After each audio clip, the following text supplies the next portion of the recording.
Madam आपका order. कितने हो गए? मैडम 600 रुपये। 600। ये लो। मैडम वो मेरे पास छुट्टा नहीं है। कोई बात नहीं अंकल, आप रखिए, आपकी टिप है। क्या 400 रुपये टिप मैं रख लूं? अरे मैडम आपने तो आज मेरा दिन ही बना दिया। मैं कहीं भी ऑर्डर देने के लिए जाता हूँ ना तो कोई भी 10-20 रुपए से ऊपर नहीं देता है, आपने तो 400 रुपये दे दी मैडम। क्या करूं अंकल, मेरा दिल इतना बड़ा है, मुझे अच्छा लगता है गरीबों की मदद करना। और वैसे भी मेरे पापा कहते हैं कभी भी कोई गरीब दिखे ना तो उसकी मदद कर देनी चाहिए, क्योंकि अगर हम उनकी मदद भी करेंगे तो और कौन करेगा, है ना? तो ठीक है मैडम, आगे से आपको कोई भी ऑर्डर होगा ना वो मैं लेकर आऊंगा आपके पास। बिल्कुल अंकल, अगर आज के बाद कभी मैं ऑर्डर करूँ ना आप आएंगे, मैं अगली बार ना आपको इससे भी डबल टिप दूंगी। ठीक है मैडम, थैंक यू मैडम। अच्छा मैडम,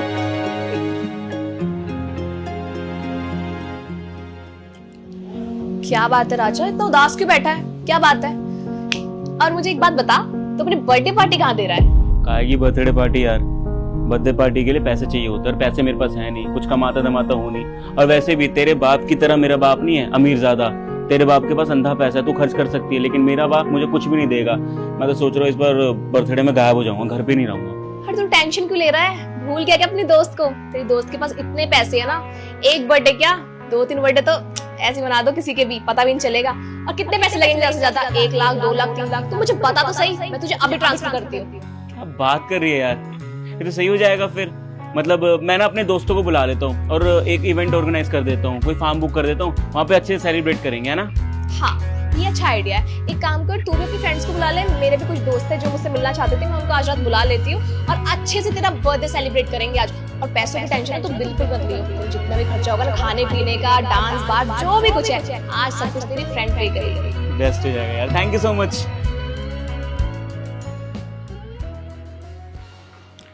सर, आपकी कॉफी। साहब आपका ऑर्डर। Thank you. कितने पैसे हुए?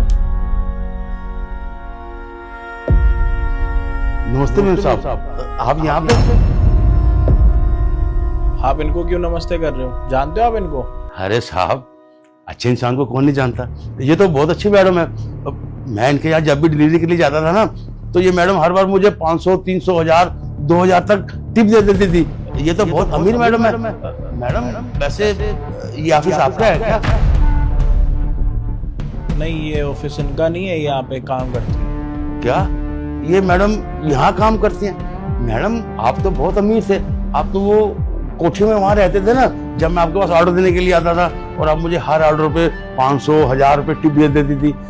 पर मैडम ये मुझे कुछ समझ नहीं लगी आखिर। दीक्षा, ये क्या बोल रहे हैं? तुम जानती हो इनको? नहीं सर, मैं तो इन्हें नहीं जानती हूँ, मैंने तो इन्हें आज पहली बार देखा है, पता नहीं कौन है, क्यों ऐसी बातें कर रहे हैं। अरे मैडम क्यों झूठ बोल रही हो? मैं आपके यहाँ आता था, आपको ऑर्डर देता था और आप मुझे बहुत अच्छी टिप देती थी। आप मुझे भूल गई हैं क्या? दीक्षा, कोई कुछ मुझे बताएगा कि यहाँ पे क्या चल रहा है? वो अंकल तो कह रहे हैं कि वो तुम्हें जानते हैं और वो पूरे कॉन्फिडेंस से कह रहे हैं, और वो तो ये भी कह रहे हैं कि तुमने उनको बहुत बारी टिप भी दी है। अगर तुम इतनी अमीर हो तो फिर तुम यहाँ पे नौकरी क्यों कर रही हो, वो भी पियोन की नौकरी? हाँ सर, ये अंकल जो भी कुछ कह रहे हैं ये सब कुछ सच है। दरअसल बात ये है, एक टाइम पे मेरे पास वो सब कुछ था जो कुछ ये बता रहे हैं। मेरे पास किसी भी चीज की कोई कमी नहीं थी। मेरे पापा का इतना अच्छा बिजनेस था कि मुझे ऐसे नौकरी करने की कभी जरूरत पड़ती भी नहीं लाइफ में। हुआ तो यूं, एक दिन मेरे पापा की अचानक से तबीयत खराब हो गई और तबीयत खराब होने के बाद उनका सारा बिजनेस ठप हो गया। वो इतने बीमार हो गए कि वो ऑफिस तक नहीं जा पा रहे थे, और पापा के इतने बीमार होने के बाद उनका सारा बिजनेस लॉस में चला गया। मेरे पापा ने कभी मुझे किसी चीज की कमी नहीं होने दी। मैंने उनसे जो कुछ मांगा ना, उन्होंने मुझे वो चीज ला के दी है। रही बात टिप की, तो ये अंकल बिल्कुल सच बोल रहे हैं। ऑर्डर होता था 500 रुपए का, पर मैंने 1000 रुपए, 1500 रुपए, कभी कभी तो 2000 रुपए भी मैंने इनको दिए हैं। पैसे की परवाह तो मैंने कभी करी ही नहीं सर, लेकिन आज मुझे पछतावा होता है। मैंने अपने पास में जो कुछ भी किया, मैंने बहुत गलत किया।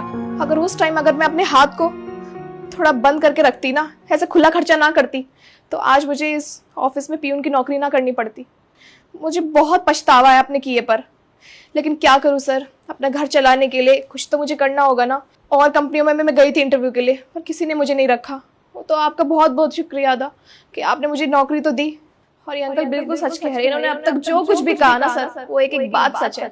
मैंने कभी पैसों की कदर नहीं की। और तो और सर, इन अंकल ने मुझे कितनी बार समझाया कि मैम आप मुझे इतनी सारी टिप दे रहे हो, इतने तो मुझे कोई नहीं देता। और ये बिल्कुल सही कह रहे थे, क्योंकि जितनी टिप मैं दे रही हूँ इतनी देने की कोई जरूरत थी भी नहीं। टिप अगर मुझे देनी भी थी तो मैं 100 रुपए या 50 रुपए की भी दे सकती थी, पर नहीं, मुझे तो महान बनना था। मुझे तो अपने पैसों का इतना घमंड चढ़ गया था कि मैंने कभी कदर ही नहीं की पैसों की। और देखिए, पैसों की ना कदर करने के बावजूद आज मैं कहाँ हूँ, मेरी हालत क्या से क्या हो गई है। आज मैं आपके ऑफिस में प्यून की नौकरी करने के लिए मजबूर हूँ। तो सर बस यही सब हुआ मेरे साथ। अरे वाह, आज तक तो तुमने अपनी कभी ये स्टोरी बताई नहीं हमें, और मुझे तो लगा था कि शायद तुम स्टार्टिंग से यही सब कुछ काम करती हो। लेकिन तुम्हें पता है ना कि बड़े बूढ़े क्या बोल के गए, जितनी चादर हो ना उतने ही पैर पसारने चाहिए। अगर उससे ज़्यादा करोगे ना तो फिर नुकसान में जाओगे। और तुमने शायद अपनी पावर का मिसयूज़ बहुत ज़्यादा करा है, तभी आज तुम यहाँ पे ऐसे पियोन का काम कर रही हो। देखो, पढ़ी लिखी होगी तुम, लेकिन पढ़े लिखे होने के साथ एक्सपीरियंस होना भी तो बहुत ज़रूरी है ना। और मुझे अच्छे से याद है कि इंटरव्यू के टाइम पर तुम्हें किसी भी चीज़ का कोई एक्सपीरियंस नहीं था, और जिसके पास एक्सपीरियंस नहीं होता ना तो उसको अच्छी नौकरी मिलना बहुत मुश्किल होता है। और तुमने कभी पैसों की कदर भी नहीं की। अगर तुम्हारे पापा के पास बहुत सारा पैसा था, उनके पास सारी चीज़ें थी, अगर तुम उनका साथ देती, उनके बिजनेस में उनका हाथ बटाती, तो क्या पता कि आज ऐसे एक कंपनी में तुम भी बैठी होती मेरी जगह पे। लेकिन तुमने पैसों की कभी कदर ही नहीं करी। और इस दुनिया में जिस इंसान ने भी पैसों की कदर नहीं करी ना, क्योंकि अगर आज हम लक्ष्मी माता को पूजेंगे ना तो लक्ष्मी माता को भी लगेगा कि इसको हमारी कदर है। अगर हम कदर ही नहीं करेंगे तो फिर लक्ष्मी माँ हमारे घर पर क्यों आएंगे। हर चीज़ इज्जत से, मान से, सम्मान से की जाती है। तुमने लोगों को पैसे तो बहुत सारे दिए, लेकिन जो तुम्हें असल में करना चाहिए था ना वो तुमने नहीं करा। वो क्या थी? पैसे की कदर। शायद तुम्हें आज उस चीज़ की कदर हो रही होगी कि अगर तुम उस टाइम पर ये सारी चीज़ें नहीं करती, फजूल खर्चियाँ नहीं करती, पापा का साथ देती, तो आज कुछ बात अलग होती। लेकिन आज कुछ बात अलग है। यहाँ पे हम तीनों हैं, सबकी कुछ अलग अलग स्टोरियाँ होंगी। मेरे पापा ने पैसा बचा बचा के इतनी बड़ी कंपनी कर दी कि आज मैं यहाँ पे बैठा हूँ और मेरे अंडर में 300 लोग काम कर रहे हैं। और कहीं ना कहीं इनके भी कोई ना कोई स्टोरी होगी। इन्होंने भी बहुत सारे पैसे बचाए होंगे, सारी चीज़ें करी होंगी, लेकिन इनके भी बेटे ऐसे निकले होंगे तभी यहाँ पे ये नौकरी कर रहे हैं, वो भी जोमेटो में। तो सबकी एक अलग अलग स्टोरी है। तो इसका अंत यही निकलता है कि अगर हमारा अच्छा टाइम चल रहा है तो हमें अपने लिए 4 पैसे अलग करके रखने चाहिए, ताकि वो हमारी मजबूरी में या फिर लाचारी में या तो हमारे बुरे वक्त में काम आए। अगर वो हम नहीं करेंगे तो फिर जीवन बहुत मुश्किल हो जाएगा। और दीक्षा, मुझे लगता है कि अब तुम्हें समझ आ गया होगा कि दुनिया में हर एक चीज़ होना संभव है। कितने पैसे हुए आपके? जी 250 रुपये। ये लो आपके 250। ठीक है साहब, मैं चलता हूँ। नमस्ते। दीक्षा, आप अंदर से प्लेट में रख के। ओ भाई, गाड़ी हटा वहां से। अबे वो चौकीदार, इंटरव्यू यहीं चल रहा है? हाँ, इंटरव्यू तो यहीं हो रहा है, 2nd फ्लोर पे। अच्छा, ये बता कि ये कंपनी कैसी है? देखिए साहब, आपके सवालों का जवाब तो मैं दे दूंगा, लेकिन उससे पहले आपको मेरे सवालों का जवाब देना पड़ेगा। अबे ओ, अपनी औकात में रह, जितना पूछ रहा हूँ ना उसका जवाब दे, समझा तू? देखिए साहब जी, बात ऐसी है ना कि यहाँ चौकीदार भले ही हूँ मैं, लेकिन ये नौकरी किसी मजबूरी में नहीं कर रहा, शौक से कर रहा हूँ। तो देखिए, अगर आपको मुझसे सवाल पूछना है ना, मुझसे उसका जवाब जानना है, तो आपको भी मेरे सवालों का जवाब देना पड़ेगा। अच्छा ठीक है, ड्रामेबाज कहीं का, पूछ क्या पूछना है? मुझे एक बात बताओ, इससे पहले जिस कंपनी में काम करते थे वो कंपनी कैसी थी? अरे उस कंपनी के बारे में तो मत ही पूछ यार। जब जब उस कंपनी के बारे में सोचता हूँ ना तो मेरा दिमाग खराब हो जाता है। जब सैलरी देने के टाइम आता था ना तो ऐसे करते थे, आज ले ले कल ले ले। पता नहीं भाई कैसी कंपनी थी, 1 नंबर की वाहियात कंपनी थी। अब भाई तू मेरा ना दिमाग मत खराब कर, तेरे से जितना पूछ रहा हूँ ना उसका जवाब दे मेरे को तू जल्दी से। ये कंपनी कैसी है ये? अच्छा, मतलब आपकी बातों से ऐसा लग रहा है कि कंपनी तो एकदम घटिया रही होगी। अच्छा ये बताओ, बॉस कैसा था वहाँ का? अबे तू पागल वागल है क्या? जब वो कंपनी ही घटिया है तो उसका बॉस कहाँ से अच्छा होगा? उस कंपनी का बॉस ना 1 नंबर का घटिया इंसान था, घटिया। मेरा बस चलता ना तो चाटे मारता उसमें, चाटे। बस कुछ कर नहीं सकता था ना, इसलिए उसे कुछ नहीं कहा। बस इस कंपनी में एक बार नौकरी लग जाए तब बताऊंगा उसे, स्टेटस लगा के ना उसे जलाऊंगा कि देख इतनी बड़ी कंपनी में काम करता हूँ अब मैं। आपकी बातों से ऐसा लग रहा है काफी फ्रस्ट्रेटेड हैं आप। छुट्टी के पैसे वैसे काटता था क्या? बे छुट्टी, बे तू भाई क्या बात कर रहा है? उस कंपनी में छुट्टी के नाम पे ना उनको मौत आती थी। खुद की तबीयत खराब हो जाएगा, कोई भी दिक्कत आ जाए ना, कभी छुट्टी ही नहीं देते थे भाई। अब भाई तू मुझे एक चीज बता, तेरे सवाल जवाब हो गए हो तो मैं कुछ सवाल पूछ लूं तेरे से? हाँ पूछो, क्या पूछना है? ये बता कि ये कंपनी कैसी है? क्या बताऊं साहब आपको, एक नंबर का घटिया और बकवास कंपनी है ये। काम तो यहाँ ढंग से कोई करता नहीं है, बस फ्री के पैसे सब उठाते हैं। सच बताऊं तो इस कंपनी का मालिक भी ना एक नंबर का बेवकूफ़ है। मैं तो कभी कभी मन करता है ना कि यहाँ से काम छोड़ दूं। काम करने का बिल्कुल मन नहीं करता। ना टाइम पे सैलरी देते हैं, ना टाइम पे कोई चीज़ें यहाँ पे होती है। और वो जैसा कि पहले आपको बताया था ना कि यहाँ पे मैं किसी मजबूरी में नहीं, शौक के कारण कर रहा हूँ काम। तो बस ऐसे ही मुझे भी लगता है काम धाम उतना होता नहीं, तो आराम से यहाँ पड़े रहता हूँ। अरे सारी कंपनी एक जैसी हो गई क्या? तू एक बात बता कि बॉस कैसा है इस कंपनी का फिर? अरे साहब जी, आप वाली बात हो गई ना। जब कंपनी ही बकवास है तो बॉस कैसा होगा? वो भी तो पागल ही है। साहब जी बात ऐसी है ना, इस कंपनी का जो बॉस है ना वो लड़का नहीं बल्कि लड़की है। लड़का होता ना तो कान के नीचे 10 खींच के देता। अब लड़की है, इसी वजह से छोड़ देता हूँ मैं। अबे ओ चुप कर, ज्यादा बकवास मत कर। जितना पूछा है ना उसका जवाब दे। ये बता चल, छुट्टी वुट्टी का क्या सीन है इस कंपनी का? साहब जी सच बताऊँ ना, तो जहाँ पे आप काम करते थे वहाँ बॉस पागल हो या ना हो, आप पागल मुझे दिख रहे हो।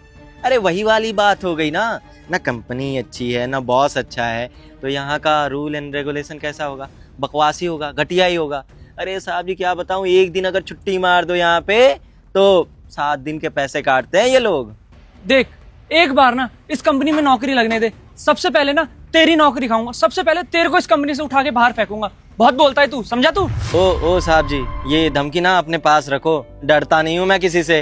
अगर मेरा मन करना यूं ऐसे 1 मिनट में ये नौकरी छोड़ दूंगा मैं। ये बड़े धमकी देने वाले। जा रहा हूँ मैं, तुझे तो बाद में देख लूंगा। ओ साहब, दिमाग काम नहीं करता है क्या? देख नहीं रहे हो गेट बंद है, उधर से छोटे वाले गेट से जाओ। हाँ चल, अपने बाप को मत सिखा। नमस्ते भैया। नमस्ते मैडम जी। इंटरव्यू क्या इधर ही चल रहा है? हाँ जी मैडम जी, यही हो रहा है 2nd फ्लोर पे। आप चले जाइए। वैसे तो मेरे को पूछना नहीं चाहिए, लेकिन कंपनी कैसी है ये? मैडम जी देखिए, मैं आपके सवालों का जवाब तो दे दूंगा, लेकिन उससे पहले ना आपको मेरे सवालों का जवाब देना पड़ेगा। हाँ हाँ पूछिए। अब आप इससे पहले जिस कंपनी में काम करती थी वहाँ का मालिक कैसा था? भैया कंपनी तो बहुत अच्छी थी, लेकिन वहाँ का जो मैनेजर था ना वो थोड़ा सा खराब था। आपको क्या बताऊँ भैया, वो पैसों की हेरा फेरी करता था, सारा का सारा ब्लेम मेरे ऊपर डाल दिया। अच्छा, तो कंपनी के बॉस ने उसे कंपनी से निकाला नहीं? वो क्या है ना भैया जी, वो ना बॉस का रिश्तेदार था, तो ना उन्होंने मेरी एक बात नहीं सुनी और सारा का सारा ब्लेम ना मेरे पे कर दिया और मेरे को ना कंपनी से निकाल दिया और मेरी 1 महीने की सैलरी भी काट ली।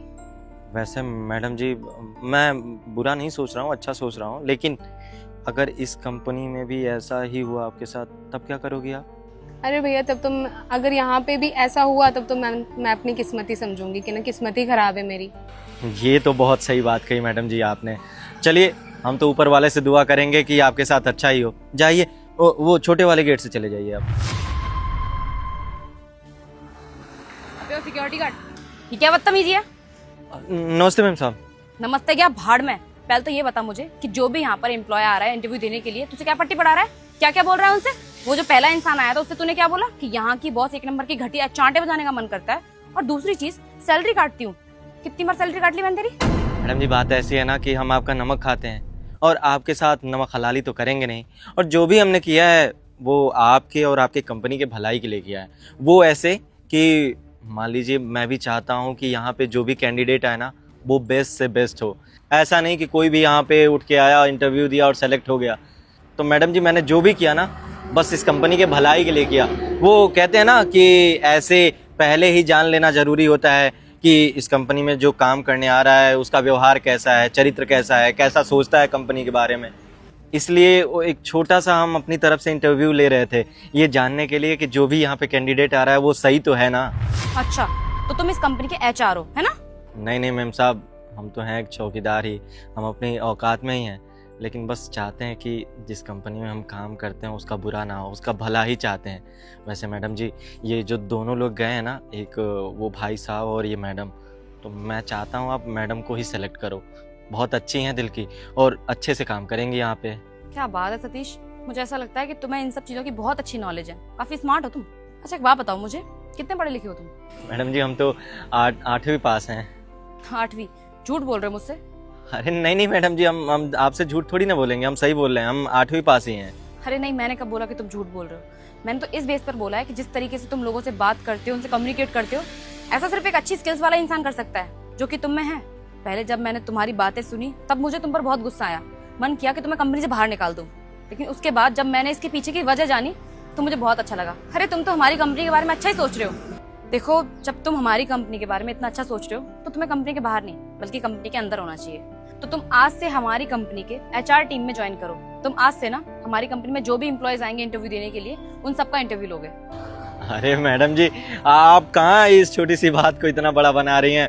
हमारी कहाँ औकात है कि HR टीम में बैठ करके हम किसी का इंटरव्यू लें। ये तो बस छोटा सा वो इंटरव्यू ले लिए ताकि कंपनी में जो भी जाए अच्छा जाए। अरे तो क्या हो गया, तुम किसी भी काम को अच्छे से ठान लो ना तो तुम उसे जरूर कर सकते हो। बस तुम लोगों के डॉक्यूमेंट चेक कर लिया करना और 2-4 सवाल पूछ लिया करना, जो कि तुमने अभी पूछे थे। और रही बात अभी की सैलरी की, तो तुम्हारी भी 15,000 है ना। जब तुम कंपनी के अंदर काम करोगे ना तो तुम्हारी सैलरी पूरे 30,000 रुपए हो जाएगी। बताओ, करोगे काम? ठीक है मैडम जी, वो कहते हैं ना पैसा किसको काटता है। अगर हमको पैसा ज्यादा मिल रहा है तो हम जिस तरीके से यहाँ पे इंटरव्यू लिए हैं उससे कहीं बेहतर तरीके से इंटरव्यू लेंगे। और वैसे भी यहाँ पे अगर काम करना शुरू करेंगे HR टीम में तो कुछ लोग सिखाएंगे तो जरूर, और सीख के और अच्छे से इंटरव्यू हम ले लेंगे। ठीक है, तो फिर एक काम करते हैं, कल मिलते हैं 9 बजे, वो भी ऑफिस के अंदर। और हाँ, कल ये सिक्योरिटी गार्ड की ड्रेस पहन के मत आना, कुछ फॉर्मल पहन के आना अच्छा सा। ठीक है मैडम जी, कोई बात नहीं। वैसे बहुत बहुत शुक्रिया आपका। ठीक है, अब मैं चलती हूँ। अरे वाह सतीश, आज तो तूने कमाल कर दिया। हाँ, तेरे अंदर इतना टैलेंट है। ये भाई गाड़ी हटाओ ना वहां से।